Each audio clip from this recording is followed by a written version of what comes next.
আল্লাহ তাআলা হাসরের ময়দানে বলবে, হাত কথা বল। হাত কথা বলবেন, হে মালিক, এই হাত তুমি বানাইছো, ডিউটি ছিল মা বাবার খেদমতে ব্যয় করবে, করে নাই। হাতের মধ্যে কলম নিয়ে মানুষের কল্যাণে কলম ব্যবহার করবে, করে নাই। আঙ্গুল দিয়া দিয়া ফেসবুকে শুধু আলেমের বিরুদ্ধে লেখতো, কোরআনের বিরুদ্ধে লেখতো, ইসলামের বিরুদ্ধে লেখতো। ও আল্লাহ, তোমার এই হাতের দ্বারা খেয়ানত করেছে, আমানত রক্ষা করে নাই। আল্লাহ বলবে, চোখ কথা বল। তোরে যেই ডিউটির জন্য দিয়েছি, বলো সে ডিউটি পালন হয়েছে নাকি।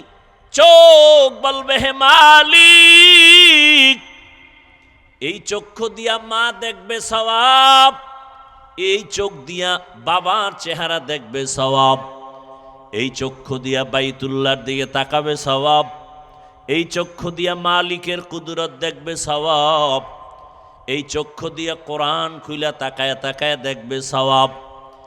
এই বান্দা কোরআন দেখে নাই, বাইতুল্লাহ দেখে নাই, মা বাবার চেহারাও দেখে নাই, বরং এই চক্ষু দিয়া সারা রাত মোবাইলের দিকে তাকায়া কবিরা গুনাহ করেছে। আল্লাহর কাছে চোখ কথা বলবে, হাত কথা বলবে, জবান কথা বলবে, অন্তর কথা বলবে। এজন্য আল্লাহ বলেন, আমি অন্তরেরও বিচার করব। ইন্নাস সামআ ওয়াল বাসারা ওয়াল ফুআদ কুল্লু উলাইকা কানা আনহু মাসউলা। আল্লাহ পাক অন্তরেরও বিচার করবেন, চোখের বিচার করবেন, কানের বিচার করবেন। এজন্য নবী বলেন, সাবধান, দায়িত্বশীলরা রেডি হও, দায়িত্বের জবাব আল্লাহর আদালতে দিতে হবে, পালানোর উপায় নাই। আল্লাহ রসুল বললেন, দায়িত্বশীল সাবধান। ও মা বাবা, সন্তান তোমার অধীনে আছে, দায়িত্ব আদায় করো। আল্লাহ তাআলা বলেন, ইয়া আইয়ুহাল্লাযীনা আমানু কু আনফুসাকুম ওয়া আহলিকুম নারা ওয়াকুদুহান নাসু ওয়াল হিজারাহ আলাইহা মালাইকাতুন গিলাযুন শিদাদুন লা ইয়াসুনাল্লাহা মা আমারাহুম ওয়া ইয়াফআলুনা মা ইউমারুন।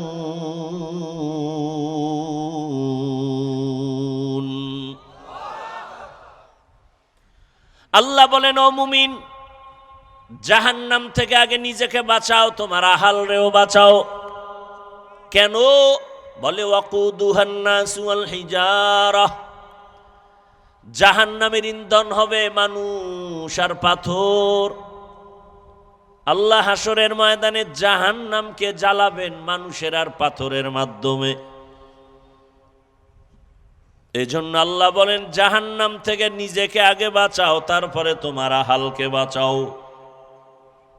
মা বাবা, আপনি আগে জাহান্নাম থেকে বাঁচবেন, আপনার আহাল সন্তানকে বাঁচাবেন। ও স্বামী, তুমি জাহান্নাম থেকে নিজের আগে বাঁচাও, তারপরে তোমার আহাল স্ত্রীকে বাঁচাও। শিক্ষকেরা নিজে জাহান্নাম থেকে আগে বাঁচবেন, তারপরে ছাত্রদেরকে বাঁচাবার চেষ্টা করবেন। মসজিদের ইমাম ও খতিব জাহান্নাম থেকে আগে নিজেকে বাঁচাবেন, মুসল্লিদেরকেও বাঁচানোর চেষ্টা করবেন। একজন মেম্বার নিজে জাহান্নাম থেকে আগে বাঁচবেন, ওয়ার্ডের মানুষকেও বাঁচাবার চেষ্টা করবেন। আল্লাহ বলেন, জাহান্নাম থেকে বাঁচো, জাহান্নাম তো পরকালের হিসাব, এখন কিভাবে বাঁচবো? ওলামায়ে কেরাম বলেন, যেই কাজ করলে জাহান্নামে যাইবা, ওই কাজ থেকে নিজেরে বাঁচাও। কি কাজ করলে মানুষ জাহান্নামে যাবে, ওই কাজের নাম হলো গুনাহের কাজ। সহজ কথা হলো, বান্দা নিজেকে গুনাহ থেকে বাঁচাও। ক্বালা রাসূলুল্লাহি সাল্লাল্লাহু আলাইহি ওয়া আলিহি ওয়াসাল্লাম, ইত্তাকিল মাহারিম তাকুন আ'বাদান নাস। আল্লাহর নিষিদ্ধ অবৈধ জিনিস থেকে নিজেকে বাঁচাও, তো মর্যাদা মানুষের মাঝে আল্লাহ বাড়ায় দিবেন। ইয়া আইয়ুহাল্লাযীনা আমানুত্তাকুল্লাহা হাক্কা তুকাতিহি ওয়ালা তামুতুন্না ইল্লা ওয়া আনতুম মুসলিমুন।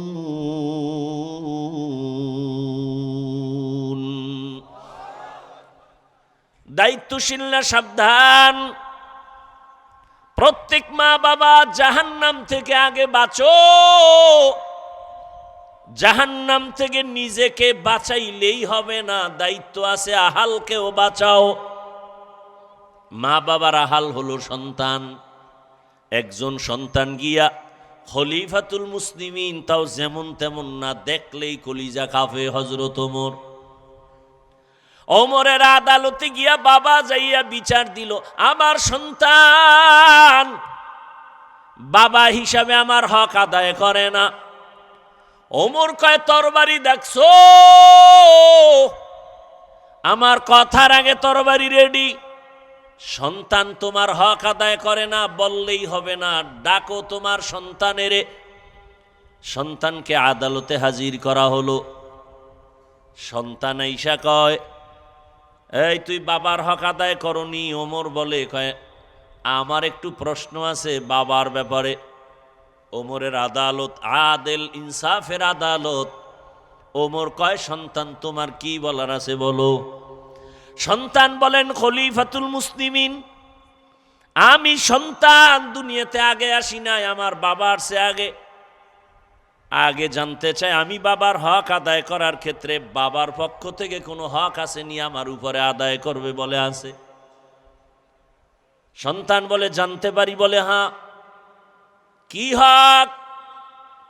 ওমর বলে, বাবার 1 নাম্বার হক একটা ভালো মা ঘরে নিবে। ভালো মা? সন্তান বলেন, খলিফাতুল মুসলিমিন, আমার বাবা এক হক আদায় করে নাই। আমার ঘরে আব্বাজান একটা মা আনছে ডানা কাটা ভরি। কি ভরি? এই যুগের ডানা কাটা ভরি, সেই যুগের ভাষা আলাদা ছিল। তাহলে বাবা ভালো মা ঘরে আনতে পারে নাই, চরিত্র সুন্দর না, বেপরদার আড্ডাখানায় দৌড়ায় আমার মা। এরপরে ওমর বলে, দ্বিতীয় হক হলো, সন্তান দুনিয়াতে যখন ভূমিষ্ঠ হবে ডান কানে আজান দিবে, বাম কানে ইকামতের আওয়াজ দিবে। সন্তান বলে, বাবা এই হকও আমার আদায় করে নাই। কি ভোলার মানুষ! অনেক বাবা তো জানেই না সন্তানের ডান কানে আজান, বাম কানে ইকামত। আর এখন এমন আধুনিক, বাচ্চা আসার আগেই হসপিটালে দৌড়ায়। নরমালে হবে নিবে না, সিজারের দরজায় দাঁড়ায়। আর হসপিটালে গিয়ে এমন ভয়, ডাক্তার সাহেবরা এমন ভয় দেখায় দেয়, বলে তাড়াতাড়ি সিজার করো, না হয় বাঁচানো কঠিন, রক্তর শূন্যতা, পানি শূন্যতা। যত বাংলাদেশে হসপিটাল আছে, বাচ্চাগুলো সিজারে হোক আর যেভাবে হোক, হসপিটালের মধ্যে একটা বাচ্চা প্রসব হবে, আজান ইকামতের সিস্টেমে কোনো মুয়াজ্জিন, কোনো হসপিটালওয়ালারা রাখে না। নাকি আপনাকে ভোলায় আছে? হ্যাঁ, বলেও না, বলেও দেয় না। এই মিয়া, আমরা তো ইসলামী হসপিটাল দিছি, আপনার সন্তান আসছে দুনিয়াতে, আজান ইকামত দেন, বলেও না। আর বাপ মা তো ওদিকে বউরে বাঁচানোর জন্য পাগল, রক্ত দাও, এই দাও, সেই দাও, আজান ইকামত জবাই হয়ে গেছে। কি কয়জন সন্তান বুকে হাত দিয়ে বলতে পারবে আমার জন্মকালে আজান আর ইকামত হয়েছে? কয়জন বাবা বুকে হাত দিয়ে বলতে পারবেন আপনার সন্তানের কানে আজান ইকামত হয়েছে? বড় কঠিন হালাত। এই ইনজেকশনটা যদি দিতেন, সন্তান উল্টা পাল্টা যতই করতেন তত ঈমান হারাইতো না। কিন্তু এর খবরই নাই, অনেকে তাকায় আছে, এটা জানি না। আল্লাহ হেদায়াত দান করেন। হकीकत से तो दुनिया बेखबर है, दुनिया की नुमाइश पर नजर है। नमी गुयम के आज दुनिया जुदाबाश, बाहर कारे के बाशिबा खुदाबाश। রাগ করতেছেন নি আবার? দুনিয়া এমন হয়ে গেছে যে অন্যায় করবে সমস্যা নেই, আমরা স্মরণ করায় দেই, বুঝাই কেন, বাধা দেই কেন, আমগো দোষ। আল্লাহ হেদায়াত দান করেন।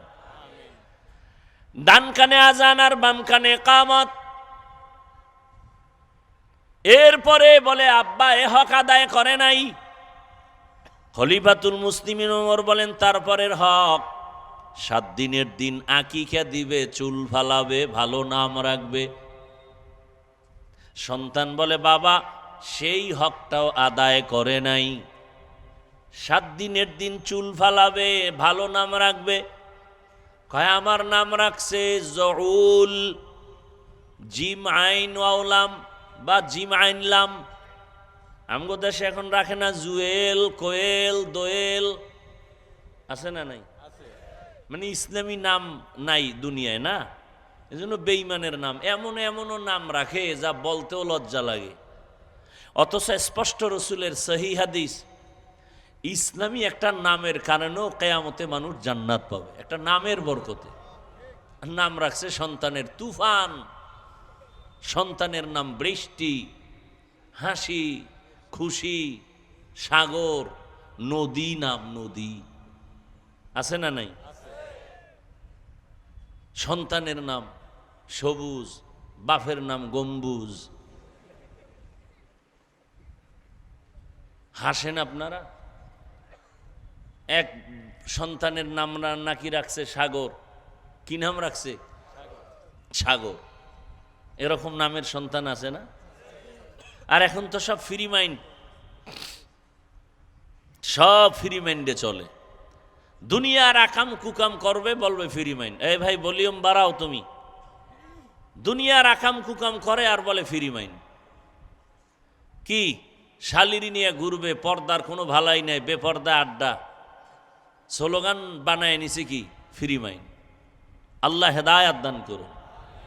তুকু যাও সুন্নতে আহমদ কুজা বা মুহাম্মদ কাইবুয়াদ নিসবত তোরা মান আহাব্বা সুন্নতি কৌলে রসুল মজদায়ে কানা মাই হাম কুন কবুল। সন্তানের নাম রাখছে কি?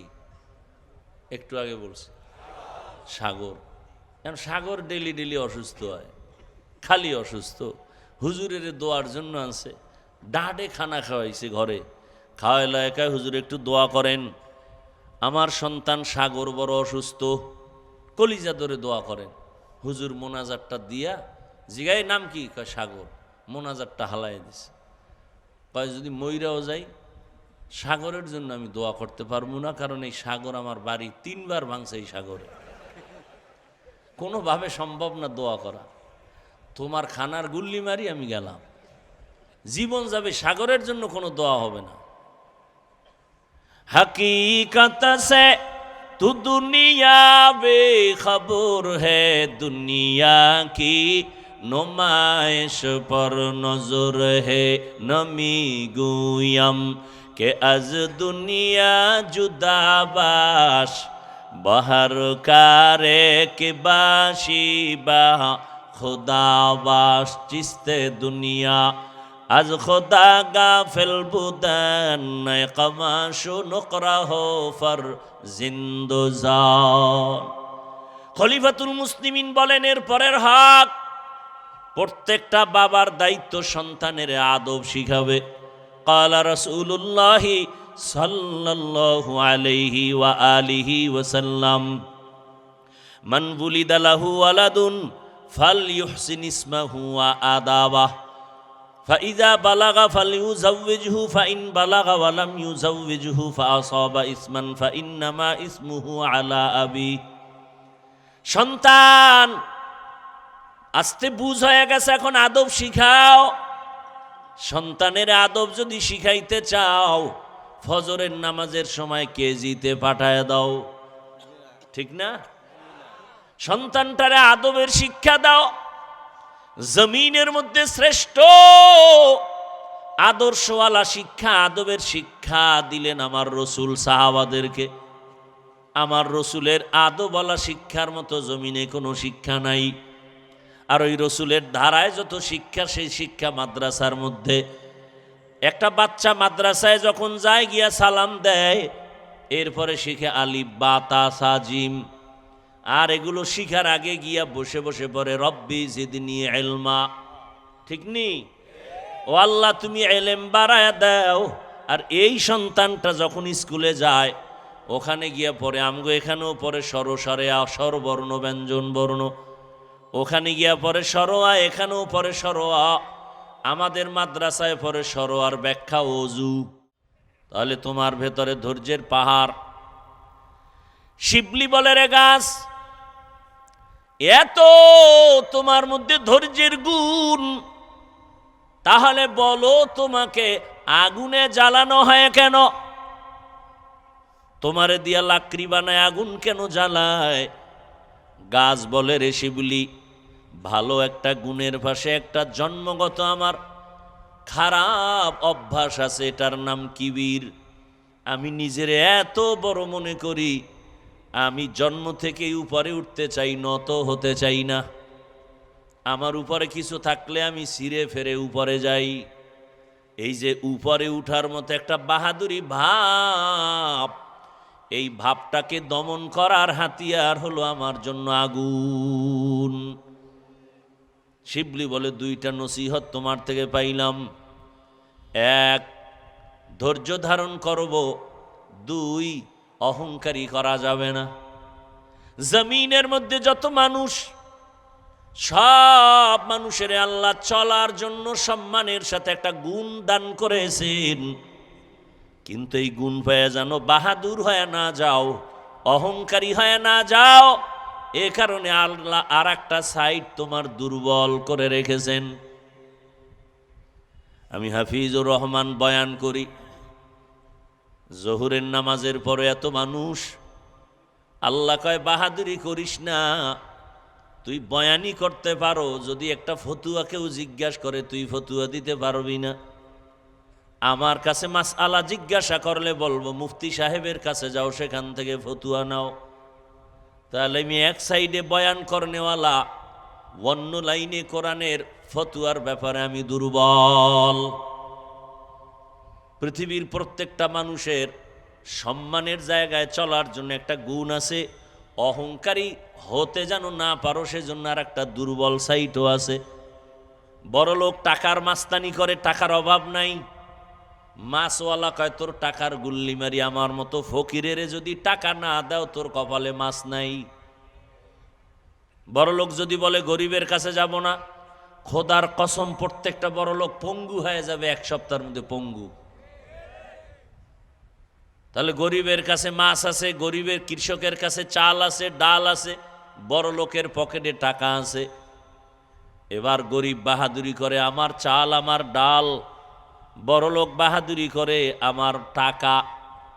গরিব কয় আমার চাল ডাল দিয়া 2-4 মাস খেয়ে পরে বাঁচবো, তোর টাকা দিয়া তোর 1 সেকেন্ড বাঁচার ক্ষমতা নাই যদি আমগো থেকে চাল ডাল না নেও। তাহলে বড় লোক বাহাদুরি করতে পারবা না, তুমি গরিবের কাছে টাকা। গরিব যদি নদীর মধ্যে গিয়া 100, 200, 300, 400 হাত পানির নিচে জাল ফেলে ইলিশ মাছ না ধরে, জমিনের কোনো বড় লোকের মুখে ইলিশ মাছ যাবে না। মাছ ধরে দেয় কারা? গরিবেরা মাছ ধরে। ঘরের থেকে মাইয়া ফোলার থেকে বিদায় নিয়ে যায়, ফিরে আসতেও পারি, নাও আসতে পারি। এত কষ্ট করে মাছ ধরে দেয়, বড় লোক তুমি খাও। কিছু নিমক হারামের আবার সেই গরিবের উপরেই জুলুম করে, আবার গরিবের উপরে জুলুম।